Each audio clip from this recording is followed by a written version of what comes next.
Individualized patient care with different variants of blended vision. The Duesseldorf Formula by Detlef Breyer, Hakan Kaimak, Karsten Klabe, Florian Kretz, and Gert Auffahrt. Why do we need a new MIOL formula?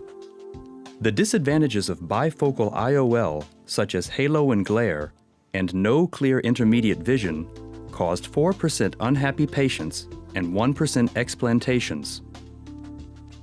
In contrast to that, the features of trifocal IOL are less halo and glare, and clear intermediate vision. But these are accompanied by some disadvantages, such as less contrast sensitivity and reading only in good lighting conditions. Anyway, the patient acceptance of trifocal IOL is higher since clear intermediate vision and less halo and glare are crucial for many patients. In 2013, Dr. Breyer moderated the Asia-Pacific Association of Cataract and Refractive Surgeons in Singapore, where Dan Reinstein presented his Presbeyond laser blended vision concept as an innovative treatment of presbyopia. Here, the dominant eye is corrected for distance vision to almost plano, whereas the non-dominant eye is corrected to be slightly myopic for near vision to -1.5 diopters, with a spherical optic resulting in a blend zone of vision. This inspired us to adopt the concept with segmental MIOL for extended depth of focus as a new treatment option for presbyopia and cataracts. We developed a new formula that offers comfort immetropic vision or comfort blended vision according to the individual patient's needs with Lentis Comfort and Lentis M+X. And this is how it works. Near additions and target refractions are combined in different variants. As a tribute to our hometown, we called it the Duesseldorf Formula. To achieve comfort immetropic vision, we implanted Lentis Comfort in both eyes with emmetropia as target refraction.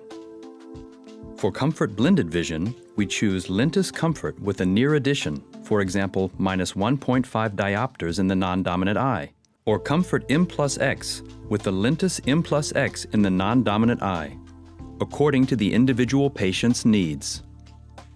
In 2014, we presented our new formula at ISOP and ESCRS in London.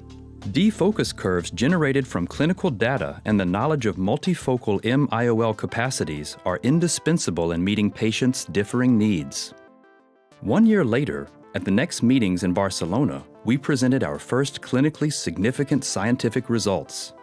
The strength of halo and glare was defined as the geometric mean of size and intensity and subdivided into 4 categories: none, mild, moderate, and severe. We could show that the Duesseldorf formula demonstrated excellent visual results in far, intermediate, and near, with very few photopic phenomena comparable to our employees aged between 16 and 60. In 2016, at the German Meeting of Cataract and Refractive Surgeons in Mannheim, we presented our latest findings.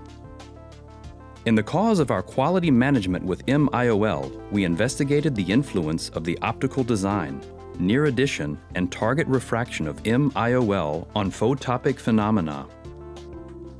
The results confirmed our expectations.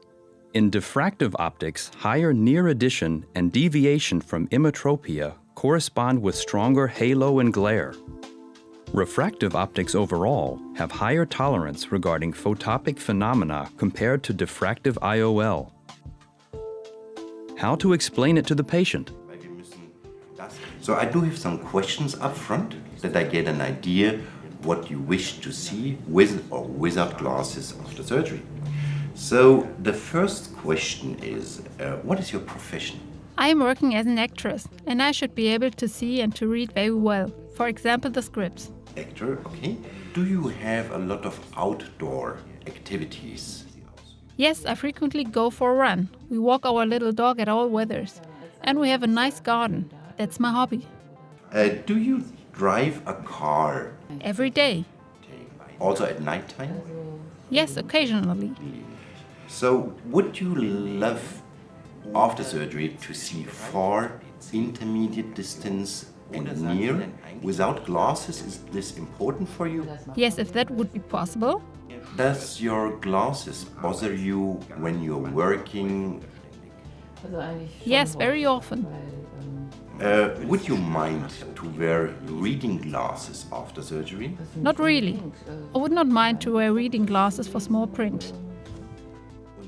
So there's another possibility to do surgery with so-called segmental IOLs. That means then the worst-case scenario in halo and glare, or a photopic phenomena, whatever we call it, would be this. Is this tolerable for you? Is that fine for you? Yes, because I'm used to these photopic phenomena. The Duesseldorf formula is explained to the patient with a chart. Damit sich Ihr Gehirn ein Jahr noch wissen, was wir uns gewünscht haben. Preoperative Evaluation.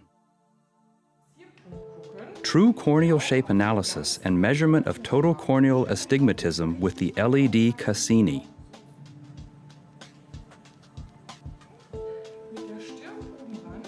Examination with a corneal aberrometer.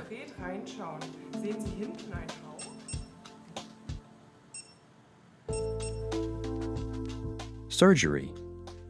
The corneal refractive information of the Cassini is wirelessly sent to the laser.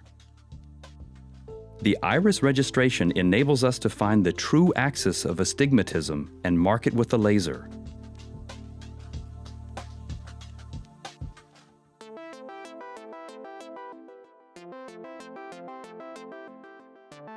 This video shows the implantation of the Oculentis Comfort Toric MF15. Alignment of the toric IOL markings and the corneal marks for perfect IOL orientation.